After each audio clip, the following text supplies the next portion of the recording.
nossa atitude. A nossa atitude é que fará a diferença diante daquilo que a gente tem que passar. E a atitude que eu quero falar não é uma atitude humana, é uma atitude que se baseia nos princípios da palavra e da pessoa de Deus, porque o nosso fundamento é esse. Eu queria que você fosse ao Evangelho de João, capítulo 16, versículo 33, um versículo extremamente conhecido.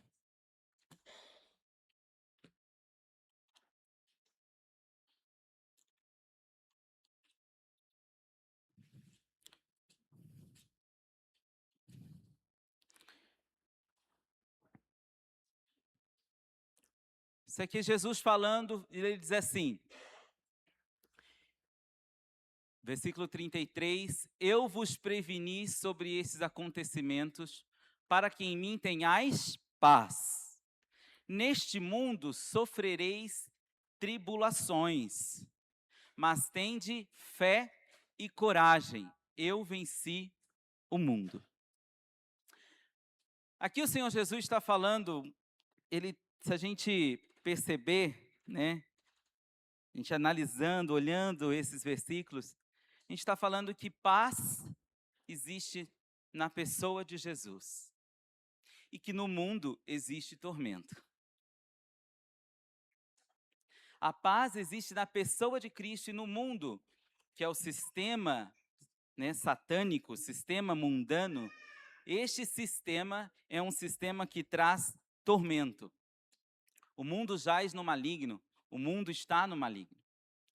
Esse versículo, a gente até acrescentou ele no discurso no dia a dia. Você já pensou, quando falou desse versículo, você fala assim, Jesus disse, eu venci o mundo e vós vencereis também.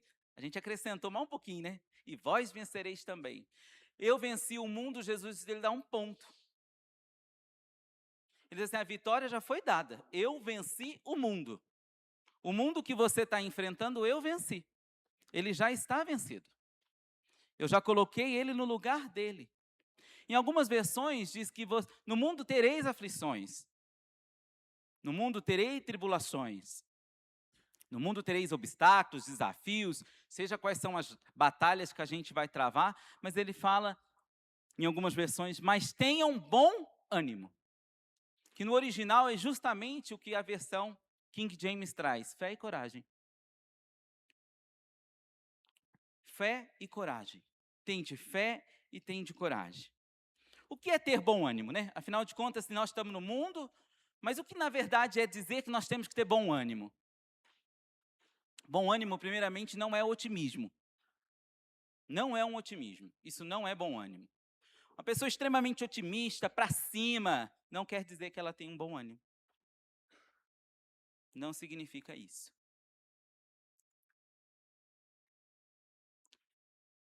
Bom ânimo não é sentir uma alegria passageira, de momento, né?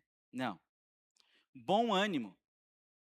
A palavra bom ânimo, que no original do grego, ela tem a essência de fé e coragem. A gente entende que bom ânimo é uma decisão. Diga assim, decisão. Sim, é uma decisão. Eu decido ter bom ânimo. Eu decido não ter bom ânimo. Como assim?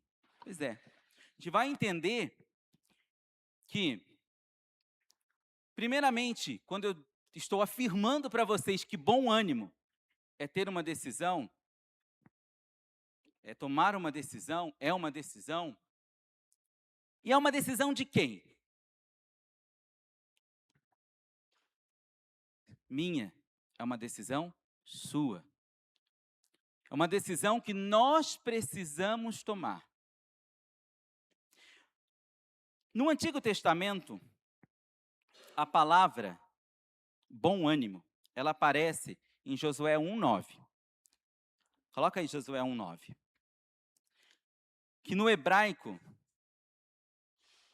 eu vou ler em português, porque eu não sei ler em hebraico, tá? É shapak, que significa justamente ser forte, esforça-te, manter-se firme em coragem e em determinação. Quando Deus fala para Josué assumir o ministério que outrora era de Moisés para conduzir o povo ao lugar que Deus tinha como propósito, o Senhor diz a ele para ter bom ânimo. Ele diz assim: ora, não te ordenei ser forte e corajoso? Não temas e não te apavores, porquanto Yahvé, o Senhor teu Deus, está contigo por onde quer que andes. Quando o Senhor está dizendo isso para Josué, no princípio desse versículo, ser forte e corajoso, é a origem da palavra tenha bom ânimo.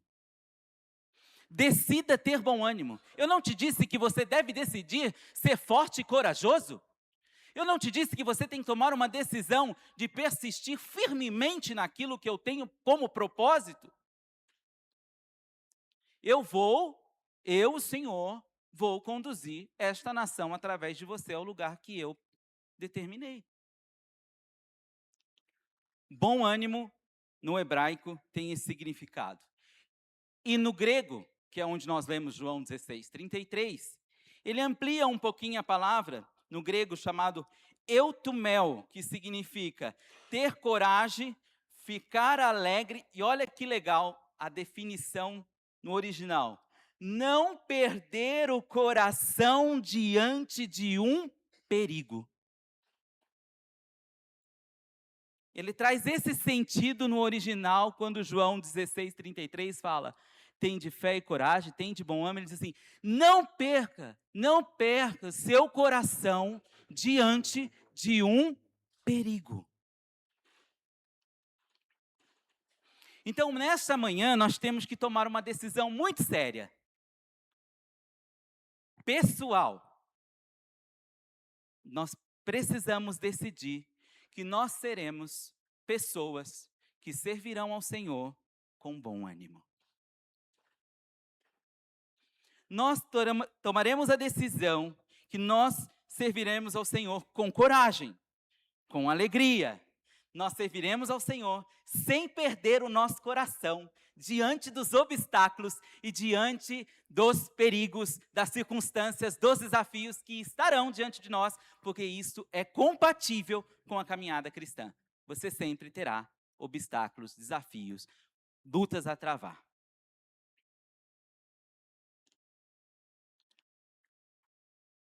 Falando que bom ânimo é uma decisão, e que cabe a mim tomar, como eu tomo essa decisão? Aonde eu se baseio nessa decisão? Essa decisão não é uma decisão que vai surgir do jeito que eu quero. Essa decisão, ela tem um fundamento, que é a palavra e ela é a pessoa de Deus. Eu vou decidir segundo o que está escrito. Eu vou decidir segundo o que os atributos de Deus respaldam para mim. Eu vou decidir segundo a direção que Deus me dá. É uma decisão fundamentada.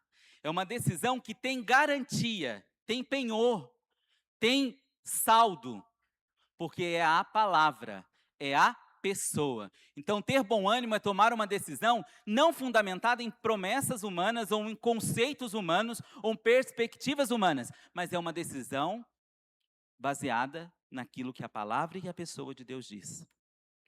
Não perder o coração, ser corajoso, ser forte, só é possível se eu estiver alicerçado nesses dois alicerces. Nesse alicerce que acaba sendo um só, né? Palavra e a pessoa de Deus. E muitas das vezes a nossa decisão não consegue ser mantida ou fortalecida porque justamente nos falta a porção diária da palavra de Deus. Não tem como ter fé e coragem sem ter a ação da palavra. Romanos, o apóstolo Paulo já fala isso, em Romanos 10:17. A fé vem pelo ouvir, e o ouvir da palavra de Deus. Jesus, quando enfrenta o inimigo no deserto, ele diz: nem só de pão vive o homem, mas de toda palavra de Deus.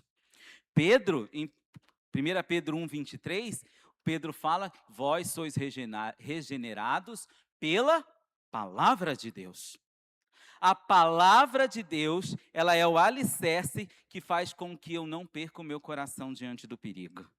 Ela é o alicerce para que eu tenha coragem de continuar, para que eu tenha coragem de levantar da minha cama todos os dias, para que eu tenha coragem de acreditar no propósito de Deus para o meu casamento, para a minha profissão, para o meu trabalho, para o meu ministério, para a minha saúde, para o meu convívio.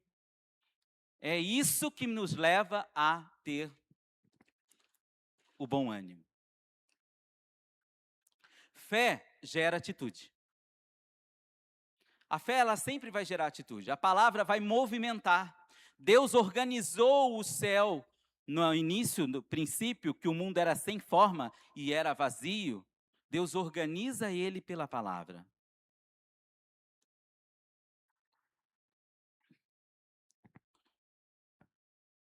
A palavra, ela vai trazer o bom ânimo e ela, consequentemente, vai trazer o resultado. Pedro estava muito desanimado, porque ele estava numa circunstância difícil. Ele tinha trabalhado para Dedéu a noite inteira, gente. Ele ralou aquela noite. A perspectiva de Pedro naquela pesca era que ele saísse naquela madrugada com o seu barco cheio. E isso não aconteceu. Ele trabalhou, deu o seu melhor, estava fazendo o que ele sabia fazer, e ele foi numa pesca maravilhosa e estava desanimado. Parou o seu barquinho murcho na madrugada, na beira. E coloca o barco dele para ser um palco de ministração, porque Jesus sobe no barco na beira da praia e começa a ensinar. E palavra é ministrada, ensino é dado, direção está sendo ministrada. De repente, termina a ministração, cheios da palavra, o Senhor olha para Pedro e diz assim: vai-te ao mar alto, lança a tua rede. Ele até diz assim: olha, a noite inteira eu fiz isso, lá naquele lugar. A noite inteira eu fiz isso. E eu não peguei peixe. Mas ele diz uma coisa: mas sobre a tua palavra, eu vou lá. E o que acontece? O que acontece? Não, vocês não sabem? Nem nos desenhinhos. Nem no desenho. Hã? Uma pesca maravilhosa. Né? A rede se transborda de peixe ao ponto de pedir ajuda, ou seja, a ponto de compartilhar o testemunho com quem estava ao redor das maravilhas que Deus estava fazendo. A palavra interferiu no desânimo de Pedro, ministrou a ele e ele seguiu a direção e teve sucesso. Ele não perdeu seu coração, mesmo sabendo que aquela noite inteira ele tinha ralado. Mesmo sabendo disso. Mas Pedro decidiu ir, porque ele podia dizer: olha, está tudo bem, eu sei de pesca melhor do que você, Jesus. Afinal de contas, eu faço isso a vida inteira. Minha profissão é essa, eu faço isso a vida inteira. Eu conheço os mares, eu conheço os ventos, eu conheço os lugares, eu conheço e não tem peixe. Então, de boa, acho que eu não vou seguir, porque você sabe, né? Eu sei disso. Pedro podia ter falado isso, mas Pedro não fez. Pedro ouviu uma direção, e essa direção lhe trouxe uma garantia de um milagre. O que eu quero dizer é que muitas das vezes nós temos vários Pedros aqui, lançando palavras, ou melhor, trabalhando e não tendo às vezes o resultado, cansando com alguns desafios, estacionando o seu barquinho no final de um grande dia de trabalho, dizendo: meu Deus, não peguei peixe. Mas eu quero dizer uma coisa para você. Nós precisamos também lembrar que as direções que Deus nos dá, elas são para serem aplicadas. Porque senão elas não passam de um ensino que não trará resultados. A palavra de Deus, ela tem que ser aplicada. Não é só o princípio de observar, de entender, mas eu preciso aplicar aquilo que Deus diz.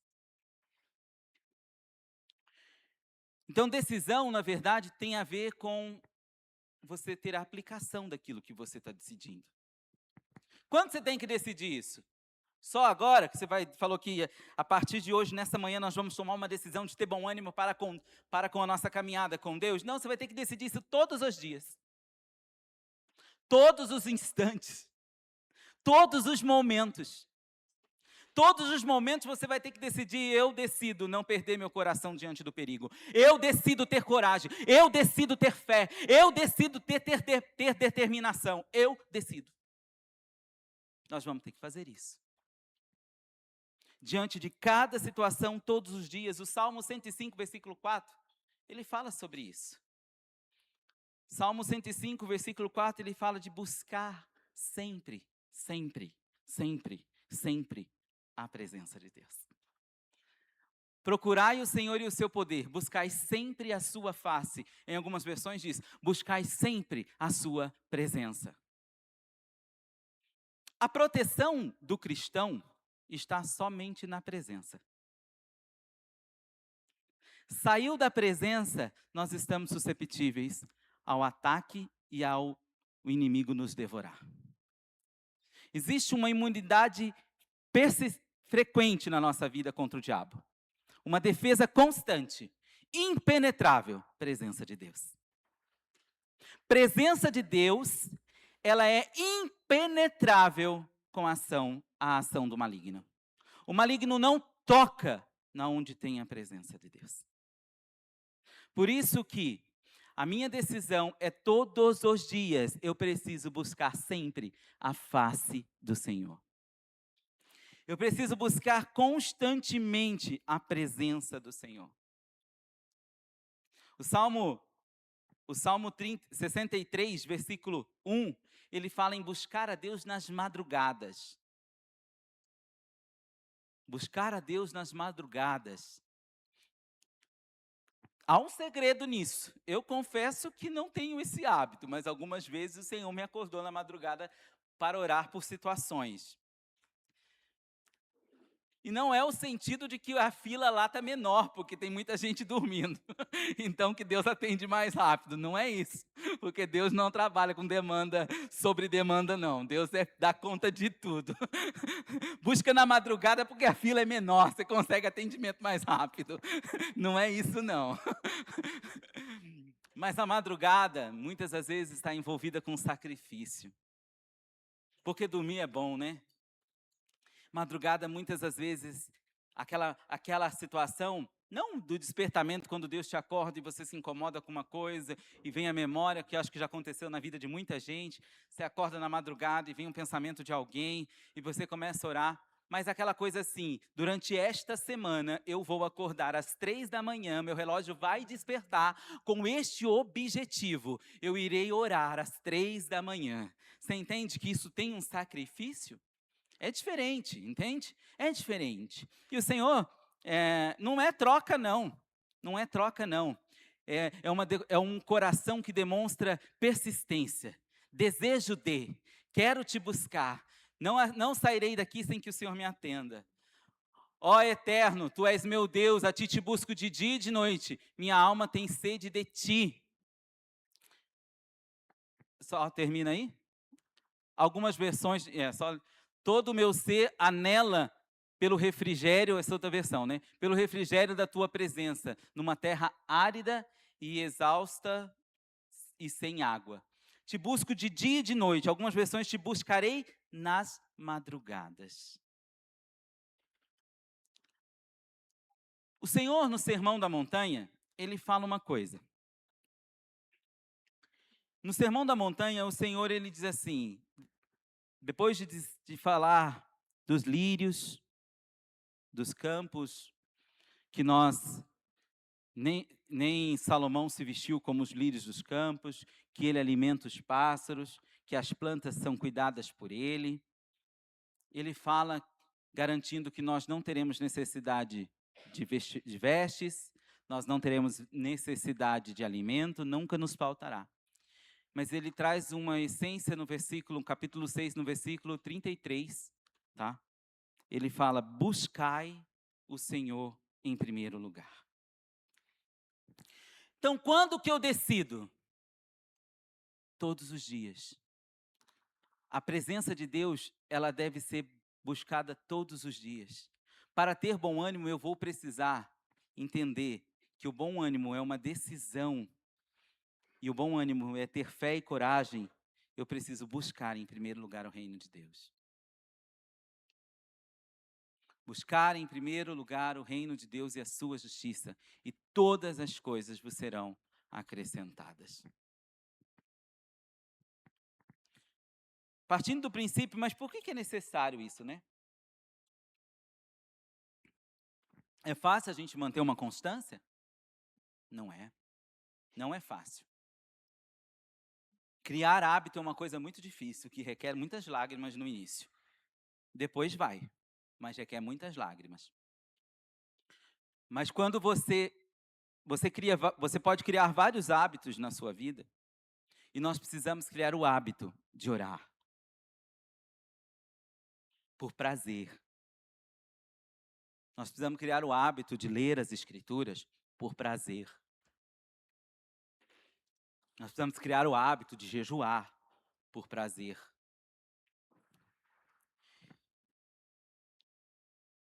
Por que eu preciso fazer isso?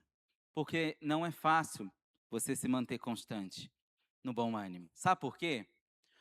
Porque existem algumas coisinhas que durante o teu dia, todos os dias, vêm te visitar. E eu vou falar algumas delas, que tenta minar o seu ânimo. Eu quero te falar de algumas situações que, com certeza, quando você dá ouvido a elas, o desânimo entra no seu coração, a tua coragem se escorre pelo ralo, você começa a ter medo diante do perigo e o teu coração começa a se perder. Dúvida. Esta é algo que vem tentar te abraçar todos os dias. A dúvida, ela é inimiga total da fé. Então, a dúvida, ela traz assim: isso não vai acontecer. Isso não é para mim. Isso não vai funcionar. E não é uma vez ou outra, é todos os dias. A dúvida, ela tenta encontrar espaço para acomodar-se no seu coração. Aí você duvida de si, você duvida da promessa, você começa a duvidar do outro, e isso começa a te trazer consequências. Abra sua Bíblia em Marcos 11, 23.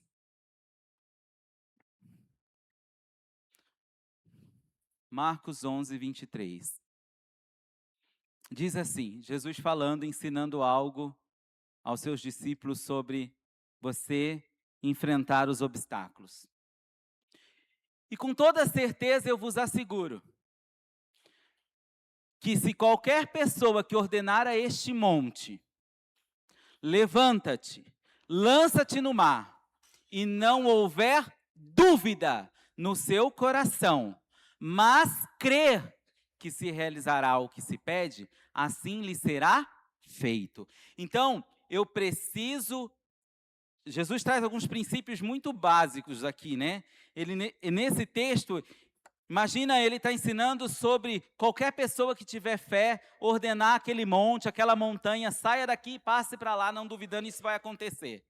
É claro que a gente Jesus está ensinando princípios, né? Você imagina lá no Rio de Janeiro que tem tantos morros, a igreja inventar de querer ousar mudar os montes físicos de lugares, né? Isso não é isso, tá? Isso não é esse desafio que o Senhor está dizendo. O Senhor está dizendo às montanhas, aos montes, aos desafios, aos obstáculos que estão diante de você, que você precisa se levantar e dirigir-se a Ele, falar com Ele, ordenar a Ele. Você vai dizer, situação que está atrapalhando a minha caminhada, sai da minha frente, se lança daqui, porque eu vou andar. Ele fala, qualquer que falar ao monte, não duvidando, mas crendo será realizado. Dúvida inopera a ação de Deus. A dúvida deixa a ação de Deus inoperante. Tiago 1,6.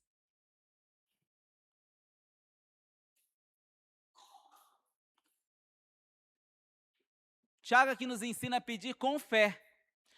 Todavia, peça com fé, sem qualquer sombra de dúvida, pois quem crê com reservas é semelhante à onda do mar, agitada e levada pelos ventos.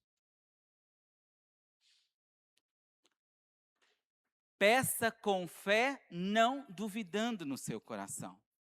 Peça acreditando que, de fato, aquilo que outrora você está orando e buscando é o que está no coração de Deus, independente da circunstância que você vive. Por isso que eu preciso constantemente decidir ter bom ânimo, porque a dúvida, ela vai te visitar. Ela vai te visitar. A incredulidade também vai te visitar.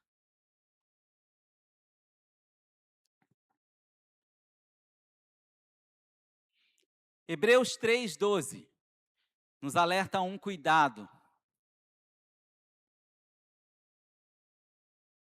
Hebreus capítulo 3, versículo 12. Irmãos, tende o quê? Muito cuidado, para que nenhum de vós mantenha um coração perverso e incrédulo, e afaste-se do Deus vivo.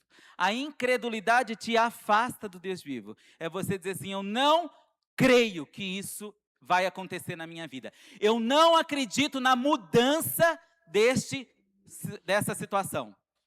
Eu não acredito na restauração desta situação. Eu não acredito. Eu abro mão disso. Eu não creio nisso. Isso te afasta do Deus vivo. Quando nós temos um coração incrédulo, um coração que não acredita que o poder e o propósito de Deus se fará presente naquilo que nós estamos lendo, crendo, isso nos afasta do Deus vivo. Por isso, bom ânimo precisa vigiar, porque o inimigo da incredulidade vai se aproximar de você. E com certeza, o nosso adversário, Satanás, constantemente estará tentando o teu coração.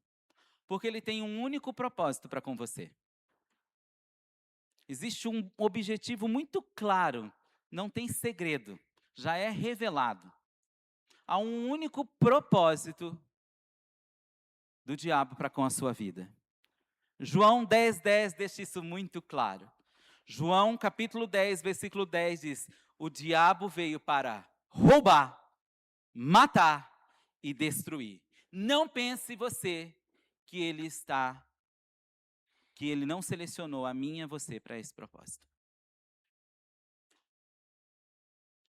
Esse é o propósito firmado. Eu quero te matar. Eu quero matar a sua caminhada com Deus. Eu quero matar os seus sonhos. Eu quero matar a sua vida. Eu quero destruir a sua vida. Eu quero roubar em todos os aspectos. E aí eu decido dizer, aqui não. Porque o meu Senhor veio para dar vida e vida em abundância. Enquanto o seu propósito é estabelecido para isso, o meu Deus, Ele estabeleceu que Ele veio me dar vida e vida em abundância. Por isso eu não vou perder o meu coração diante daquilo que você está me amedrontando. Por isso eu não vou perder o meu coração diante daquilo que você está me ameaçando. Eu não vou perder o meu coração, eu vou manter o bom ânimo, olhando para o Senhor diante daquilo que o Senhor tem para a minha vida.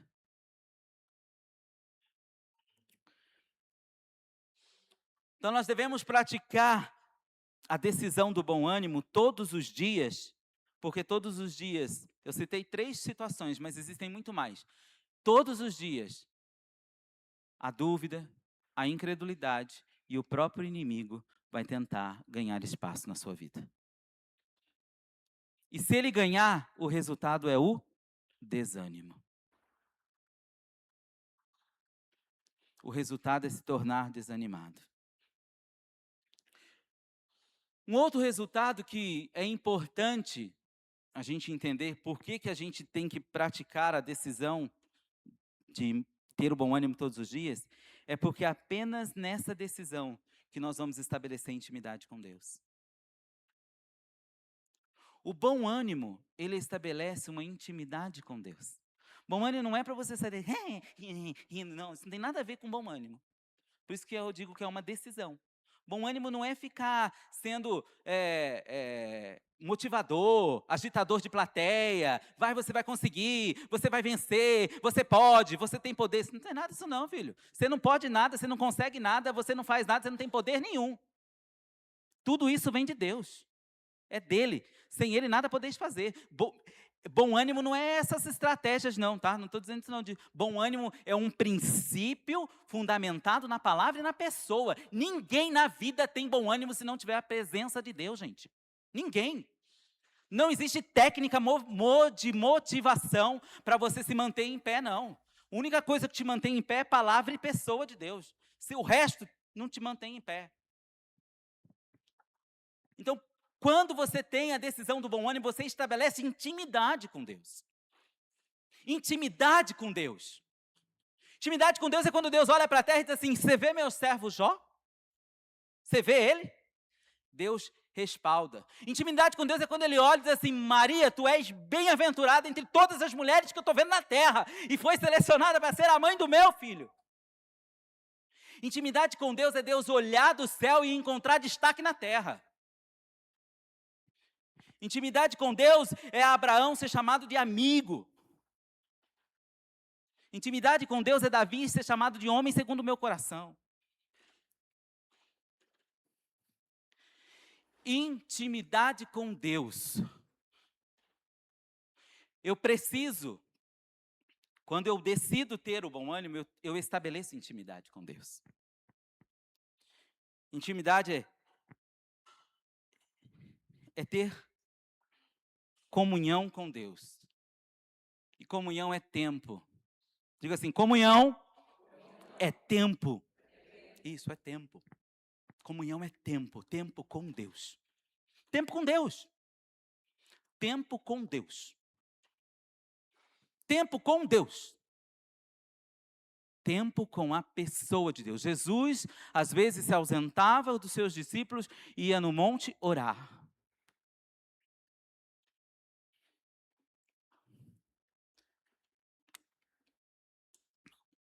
Comunhão, intimidade é ter tempo com Deus. E aí você deve fazer uma autoanálise, né? Então, assim,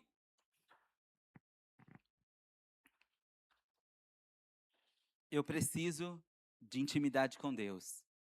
E a intimidade com Deus precisa de tempo. Precisa de disciplina. Envolve disciplina. Quando fala ter comunhão com Deus, envolve disciplina. Daniel era um homem disciplinado. 3 vezes no dia, ele entrava no seu quarto e ele orava. Isso é disciplina. Tira o chapéu para ele. Você entende?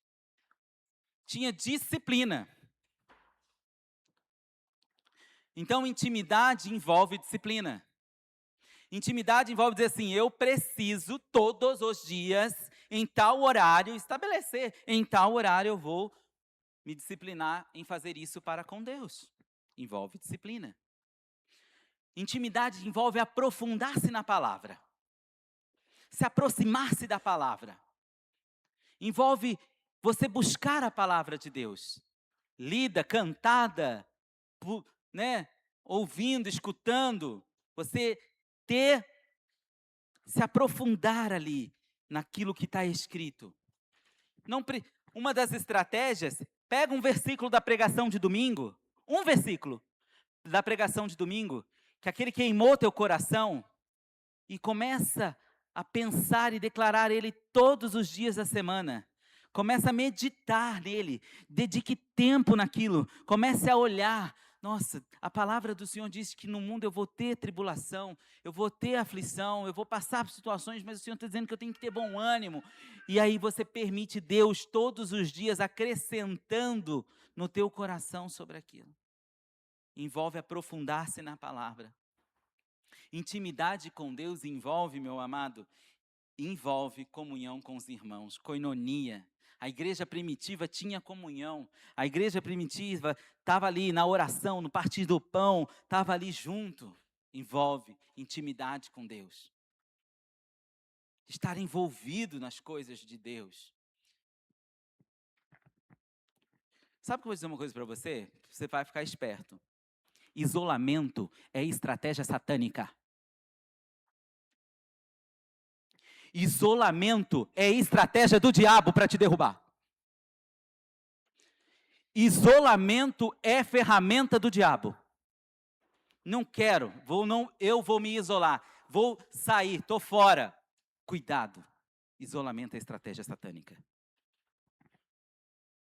Koinonia, com quem? Com gente imperfeita, com gente que às vezes é chata, com gente que às vezes dá trabalho, com gente que às vezes é ranço, mas aqui, está aqui, é todo mundo, nós temos que ser ministrado.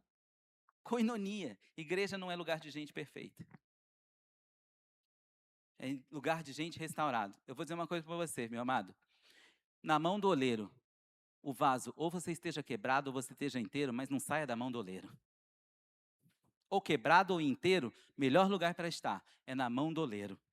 Koinonia, comunhão. Sabe o que também dá intimidade com Deus? Intimidade com Deus. Nesse tópico, nós não podemos deixar de falar de gratidão. A intimidade com Deus gera coração grato. Gratidão é um estilo de vida. Sabia? Que gratidão é um estilo de vida? Eu decido ser grato. Eu decido ter gratidão. Eu decido ter contentamento. Eu decido ter reconhecimento daquilo que Deus é. Porque a intimidade com Deus te leva a ser grato. Grato pelo quê? A posição que Deus te coloca na pessoa dele, que isso era inacessível. Nós não podíamos se aproximar dele, nós não tínhamos condições de lhe oferecer nada. E ele em Cristo nos atraiu, nos amou, nos trouxe para o centro de sua vontade. Quando nós temos a questão da gratidão, nossa intimidade com Deus se fortalece. E com certeza, no tópico intimidade com Deus, não pode faltar obediência e santificação. Obediência porque o amor de Deus, se me amas, guardais meus mandamentos. E sem fé e sem santificação, ninguém verá a Deus. Então você percebe que por que bom ânimo é uma decisão complexa?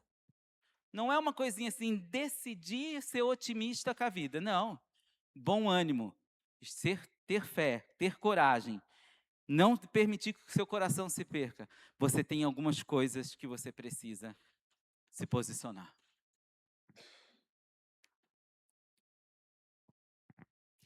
E aí eu quero, para a gente concluir, eu quero trazer a história de uma mulher que para mim foi um exemplo de atitude, de ter atitude diante de obstáculo, de ter tido uma decisão de ter bom ânimo. Para ilustrar isso que a gente ministrou, eu queria que você abra sua Bíblia em Marcos, capítulo 5, do versículo 25 em diante.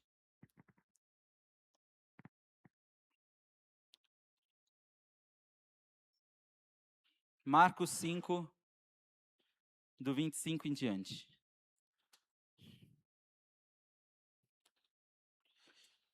Você já deve ter ouvido falar sobre essa mulher. A mulher do fluxo de sangue, a mulher de hemorragia, a mulher que tocou em Jesus. Provavelmente essa palavra já foi ministrada várias vezes aqui. Mas eu quero agora trazer essa palavra sobre um olhar de você ter atitude diante do obstáculo e sobre o olhar de você se manter o bom ânimo. Vamos lá. Estava ali certa mulher que havia 12 anos, 12, tá? Nós não estamos falando de 12 dias, de 12 horas, nós não estamos falando de 12 meses, nós estamos falando de 12 anos. 12 anos vinha padecendo, morrendo aos poucos, se minguando, morrendo por causa de uma hemorragia. tá? Então, uma mulher que há 12 anos estava assim. Ela já tinha sofrido demasiado sob os cuidados de vários médicos. Gastara tudo o que possuía, porém, em vez de melhorar, ia de mal a pior. Ou seja, a situação dela estava cada vez piorando. Nada de resolver. Tendo ouvido falar a respeito de Jesus, tendo ouvido falar a respeito de Jesus, passou pelo aglomerado de pessoas e conseguiu tocar no seu manto. Pois dizia consigo mesma: se eu puder ao menos tocar nas suas vestes, ficarei curada. Naquele mesmo instante lhe estancou a hemorragia e a mulher sentiu seu corpo como estava liberta do seu sofrimento. No mesmo momento, ao sentir que do seu interior fora liberado o poder, Jesus, virando-se para a multidão, inquiriu: quem tocou no meu manto? Vamos parar por aqui, volte no versículo 25. Nós estamos falando de uma mulher que estava padecendo há 12 anos, gente. Um sofrimento já de um bom tempo. Uma situação que não se resolvia. Na sua vida tinha algo que era limitante, tinha algo que era exclusor, porque ela sempre estava com hemorragia, excluída, né? Talvez não poderia frequentar lugares, estar em lugares. Tinha uma necessidade de cura, havia uma necessidade, tanto que ela procurou recursos para a cura. Ela tinha ciência do seu estado. Ela sabia que a situação dela era uma situação ruim. Ela tinha ciência do seu estado. E ela sabia que a sua situação era ruim. Primeira coisa que eu queria que você entendesse é o seguinte: a mudança só acontece quando nós entendemos que aquilo precisa ser mudado. A mudança só acontece quando nós entendemos que aquilo precisa ser mudado. Aquela mulher tinha algo que chama necessidade de cura, tinha uma necessidade de saúde. Ela sabia identificar o nome do problema dela. A primeira coisa que você precisa entender é: identifique para si mesmo qual é o problema que você precisa resolver. Qual é o nome desse problema? Qual é o nome dessa situação que você precisa resolver? Tem que ter clareza disso. Qual é o cenário da tua vida que hoje, diante do que você está ouvindo, você precisa mudar? Que você necessita mudar, mas que você vai tomar uma aplicação para a mudança. Então, primeira coisa, identifique. Essa mulher identificou: eu estou padecendo, eu estou morrendo. Tem gente que sabe que está desse jeito e continua assistindo a sua situação. Casamentos, finanças, ministérios, saúde. Está percebendo que está padecendo. Sonhos, promessas, seja lá. Então, esta mulher, primeira coisa, ela percebe uma necessidade. O recurso. Ela tinha o recurso. Acabou com o recurso humano dela. Pagou consulta, gastou o que não tinha, não sei se ela vendeu casa, terreno, não sei o que ela fez. Mas diz no versículo 26 que ela gastou o que tinha com médicos para resolver esse problema. Até que chegou um momento que ela gastou tudo que tinha. Já não tinha mais como, não tinha recurso para isso. A situação dela era tão difícil que ela consumiu seus recursos financeiros e estava indo de mal para pior. Mas tudo bem, o recurso humano acabou. Mas de repente, versículo seguinte, de repente essa mulher, tendo ouvido falar a respeito de Jesus. O que ela ouviu a falar a respeito de Jesus, nós não sabemos. Porque a Bíblia não deixa claro. Mas se a gente for falar do que Jesus fazia no seu ministério, a gente pode entender algumas coisas. Talvez ela assim: eu ouvi que ele ressuscitou um morto, um filho de uma viúva. Eu ouvi que este homem, tal de Jesus, multiplicou pão, multiplicou peixe. Eu ouvi que esse Jesus traz ensinos poderosos, com uma autoridade inquestionável e incontestável. Eu ouvi que esse Jesus libertou pessoas de demônios, curou cegos, deu fala a mudos. Eu ouvi que esse Jesus andou sobre as águas. Eu ouvi que esse Jesus, eu não sei o que ela ouviu, mas ela falou assim: opa, tem um recurso. Tem um recurso e eu agora não vou perder o meu coração diante dessa hemorragia, porque me surgiu um recurso, eu ouvi falar sobre Jesus e agora eu vou em frente. Ela vai em frente, tem já o obstáculo de seu sangramento, da sua doença, tem o obstáculo de estar falida, tem o obstáculo agora de estar diante de uma multidão, mas ela diz: o que? Eu vou atrás disso. Eu vou levantar porque eu ouvi falar. E se ela ouviu falar sobre Jesus, provavelmente o coração dela gerou fé. Diz assim: opa, aquele homem resolveu o problema tal, Y, X, Y, Z. Ele vai resolver o meu, se ao menos eu chegar e tocar nas suas vestes. Ela então resolve procurar o recurso adequado. O recurso que agora só ia vir da onde? Do céu. O recurso do céu ela procura agora, nesse momento. Tendo ouvido falar para Jesus, e ela fala: vou agora passar essa multidão, se eu ao menos ir lá e tocar nas suas vestes, continua. Se eu ao menos tocar nas suas vestes, eu vou ficar curada. A certeza, a convicção, sabe aquela determinação? Eu sei, eu não tenho dúvida, eu não tenho incredulidade, e diabo você não vai matar e roubar e destruir por causa desse sangramento. Eu vou, porque eu sei que eu vou tocar na veste daquele homem e eu vou ser curada. Eu tenho certeza disso. Se eu a menos... a multidão está aí. Eu vou passar. Eu vou enfrentar. Eu vou rasgar ela. Você entende? Você entende que ela não ficou sentadinha esperando a vida dela acabar? Você entende que ela não ficou ali sentada esperando a vida dela ser destruída? Ela resolveu dizer assim: tem um recurso, o da terra acabou, não tenho mais como pagar consulta, não tenho como pagar cirurgia, não sei o que fazer, mas tem um recurso do céu, eu vou tocar na veste desse homem. Eu vou tocar na veste desse homem. E ela vai. Continua. Naquele instante, lhe estancou a hemorragia, ela tocou, né? E a mulher sentiu que o seu corpo estava liberta de um sofrimento. Ela foi e ela tocou.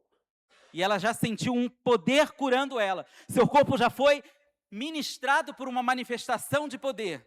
Agora eu quero te dizer uma coisa, uma outra coisa que o bom ânimo faz. Porque é a decisão. O bom ânimo leva você a fazer coisas diferentes. Sabe por quê? Muitas pessoas tocaram a veste de Jesus naquele dia. Muitas pessoas relaram em Jesus naquele dia. Mas aquela mulher tocou diferente. Aquela mulher tocou de uma maneira diferente. Ela resolveu fazer algo diferente. Ela diz: eu vou tocar nas vestes. Eu não preciso que ele imponha as mãos sobre mim, eu não preciso que ele faça uma oração, eu simplesmente sei que, se eu tocar, eu serei curada. Ela fez algo diferente. E eu quero te desafiar: faça algo diferente. Faça algo diferente. Faça algo diferente. Agora faça algo diferente. Faça algo diferente. Está vendo que as mesmas coisas não estão funcionando? Faça algo diferente.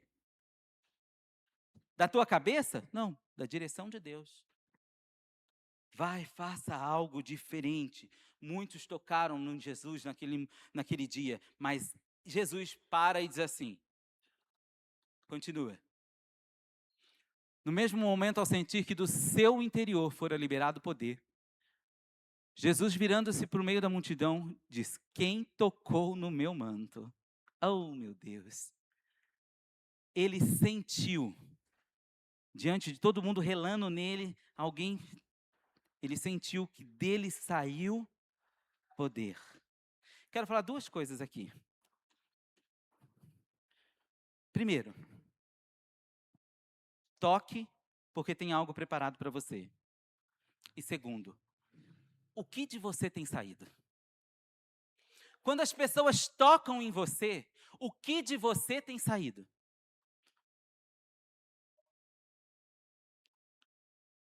Quando as pessoas se aproximam de você, quando as pessoas buscam você, o que sai? Reclamação, desânimo, incredulidade, medo. Nós precisamos liberar aquilo que nos foi dado. Nós precisamos liberar aquilo que foi nos colocado.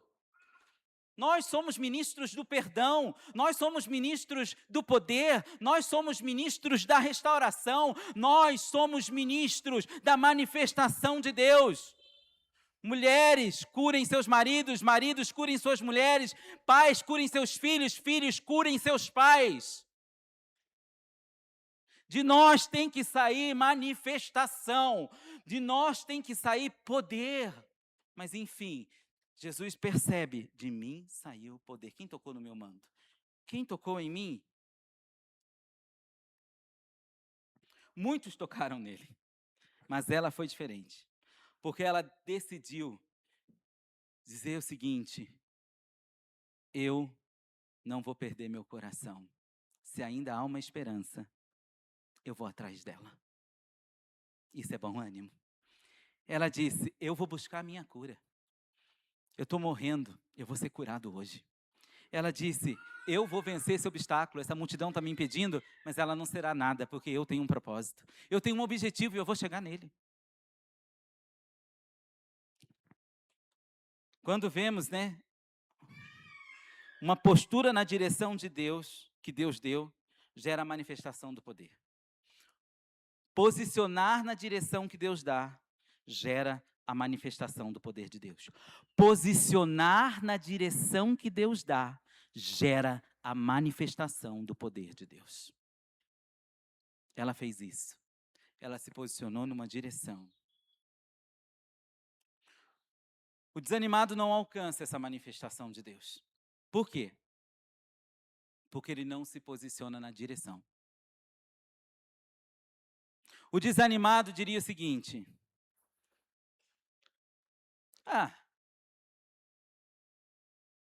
já tentei de tudo. Já vendi casa, já vendi terreno, já peguei minhas reservas e não resolveu. Já fui no melhor médico, já fui no melhor serviço e não resolveu. Já procurei aqui na terra as melhores coisas que você possa encontrar, não resolveu. Então, é isso mesmo. Ou desanimado poderia dizer assim, tem um tal de Jesus aí, talvez seja uma alternativa. Talvez seja uma alternativa. Mas na hora que você chegou, diz assim, mas com esse monte de gente, ele está lá na ponta? Não. Com esse povo se esfregando, esse povo tumultuado, não. Deixa quieto. Não deve ser isso. Deve ser coisa da minha cabeça. Porque se ele quisesse que eu fosse curado, ele ia vir aqui, né? Ele ia vir aqui. Entende? Se é Deus, eu não preciso me esforçar. Se é Deus, eu deito na rede e ele vem. Não. Vai ter que fazer a sua parte. Vai ter que passar na montanha, vai ter que passar a multidão. Se a direção é essa, não importa o que vai estar na frente. Você vai dizer, Deus, se o Senhor me deu essa direção, lá eu vou. Lá eu vou. Eu vou lá. Não importa. Dá licença, dá licença, dá licença, dá licença, dá licença, dá licença, dá licença. Você entende? Direção e posicionamento na direção.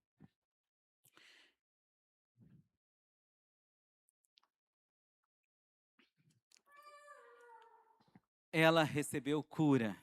E ele diz, quem me tocou? Quem tocou no meu manto? Continua. Ao que seus discípulos alegraram-se. Vês a multidão te comprime. Você não está vendo que tem um monte de gente apertando? Alegaram-lhe, vê que a multidão está te apertando. Como assim? Ué, como assim quem te tocou? No entanto, ele, alguém me tocou o quê? Volta lá um pouquinho. Alguém me tocou o seguinte. Que te comprimes e você pergunta, quem me tocou? Como assim? Está todo mundo te apertando e você está querendo, quem te tocou? Continua. No entanto, Jesus continuou olhando ao seu redor. O olhar dele, à procura. O olhar dele procurando. Esperando ver aquilo que tinha acontecido. Os olhos do Senhor procuram pessoas de bom ânimo.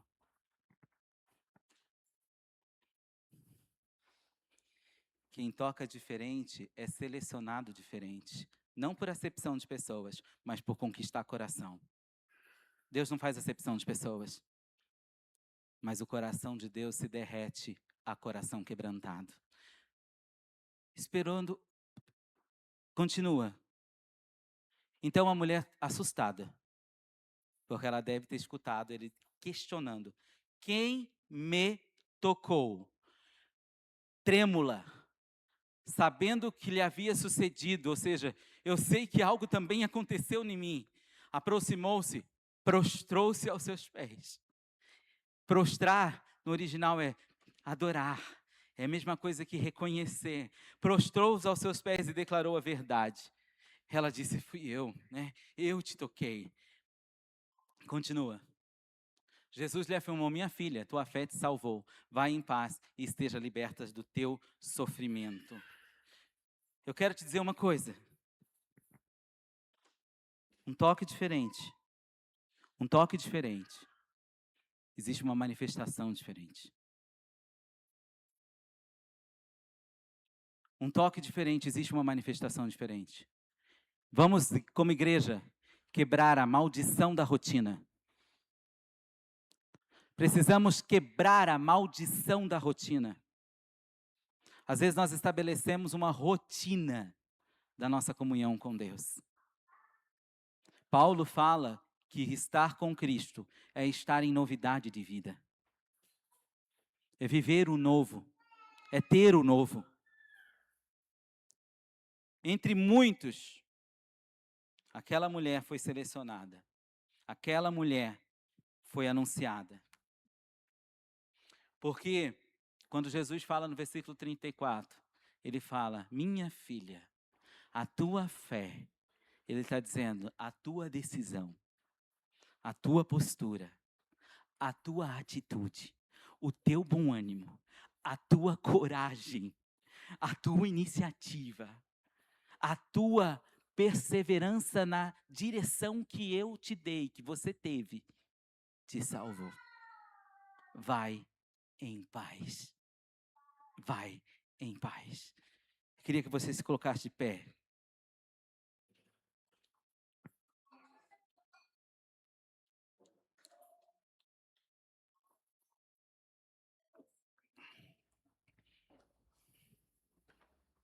Eu tenho certeza que o Senhor falou ao teu coração, ao meu coração, nesse dia. E eu sei que o Senhor está chacoalhando as suas decisões. Você precisa decidir ter bom ânimo.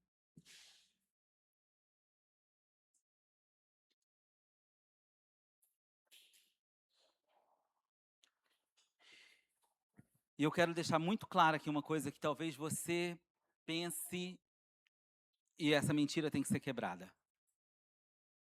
Às vezes, nós estamos esperando coisas acontecerem na nossa vida para que a gente tenha expectativa e posturas diferentes. Eu quero te dizer uma coisa, meu amado. De verdade. Somente a palavra e a pessoa do Espírito é capaz de trazer bom ânimo. Eu posso afirmar para você, talvez você pense diferente e talvez você vai ter uma crise.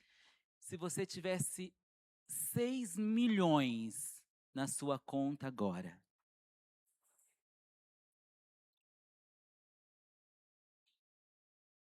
isso é bom? Isso é ótimo, excelente. Talvez você fala, resolveu os meus problemas. Mentira. Não resolveu os seus problemas.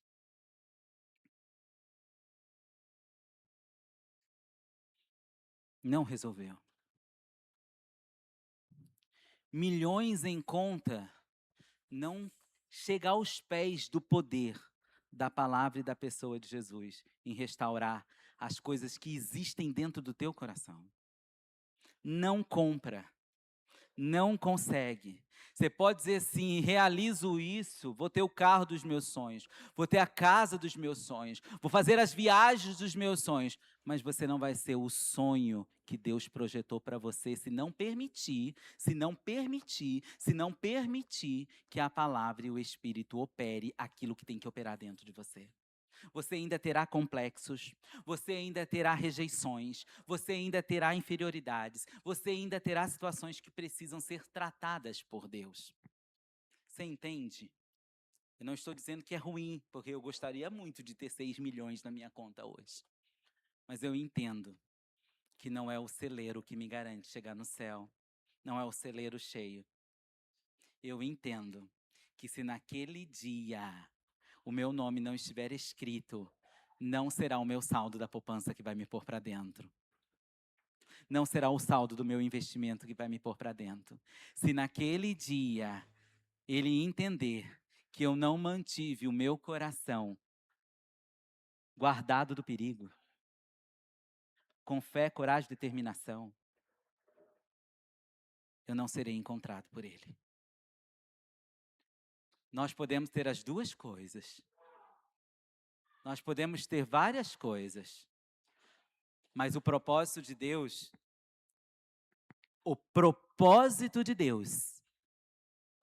é te moldar para a eternidade. Não é te moldar para ser milionário aqui nessa terra. Isso pode acontecer e é muito bom que aconteça. E eu oro para que aconteça, para que tenha muitos milionários aqui. Mas o propósito de Deus, o propósito master de Deus, é que você vá para a eternidade. Esse nós não podemos esquecer. E às vezes nós desanimamos porque nós olhamos o nosso saldo. Porque nós olhamos, às vezes, o contexto da nossa vida apertada. Porque nós olhamos as situações. Você entende? Você precisa entender que, independente dessas situações, o ânimo está na pessoa de Deus, meu amado. O ânimo está na pessoa de Deus. Há um testemunho, né, que uma mulher intercessora, ela fala, eu tenho tudo que eu preciso, quando eu dobro esse joelho e eu busco aquilo que tenho que ter, nada me falta. Você entende que a gente precisa quebrar que ânimo, motivação é você ter coisas. Ter bom ânimo é realmente você ter uma decisão de buscar a coragem. Vamos orar? Decida isso hoje. Pai, nós estamos aqui na Tua presença, pedimos a Tua manifestação neste lugar. Queremos nesta manhã decidir aqui diante do Senhor, Pai, que nós seremos Teus filhos, Teus servos, com a decisão de ter o bom ânimo.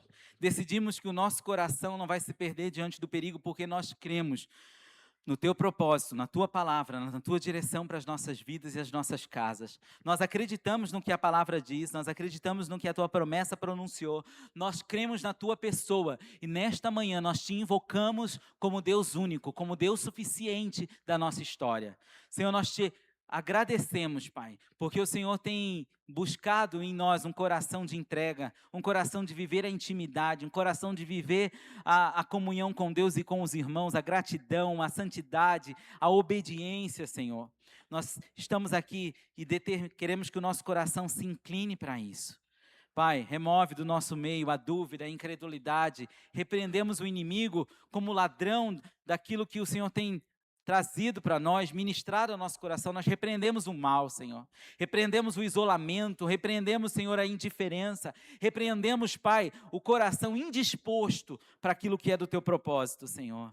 Pai, vem nesta manhã Aviva o coração da tua igreja, aviva o coração do teu povo, Senhor. Que a gente se alegre do nosso nome estar escrito no livro da vida. Que a gente tenha a motivação todos os dias de entender que o Senhor tem um plano e um propósito perfeito para nós. Abençoa a tua igreja, abençoa agora, Pai, as famílias deste lugar. E peço que o Senhor estenda o teu propósito, que o Senhor cumpra o teu propósito, que seja feita a tua vontade aqui na terra, Senhor, como ela é feita no céu, Senhor. Estabelece, Senhor, o teu propósito sobre nós. Assim nós oramos em nome de Jesus.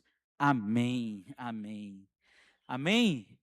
Bora viver o bom ânimo? Sim ou não? Oh, glória!